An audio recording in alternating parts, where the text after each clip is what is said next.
مسلم league نون کا پنجاب میں نیا بلدیاتی نظام لا کر انتخابات رواں سال کروانے کا فیصلہ۔ اجلاس میں مولانا فضل الرحمان اور محمود اجگزئی سے بات چیت جاری رکھنے پر اتفاق۔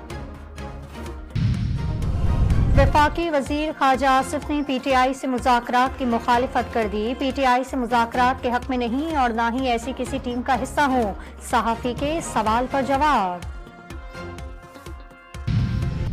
بحیرہ عرب میں بننے والا سمندری طوفان کراچی سے دور رخ بلوچستان کی جانب ہو گیا۔ عمان میں برسنے کا امکان، کراچی میں موسلادھار بارشوں کا امکان ختم، ہلکی بارشیں متوقع۔ بلوچستان کے بیشتر اضلاع طوفانی بارش اور سیلاب کی زد میں، حکومت نے ضلع جھلمکسی کو بھی آفت زدہ قرار دے دیا۔ آفت زدہ اضلاع کی تعداد 11 ہو گئی۔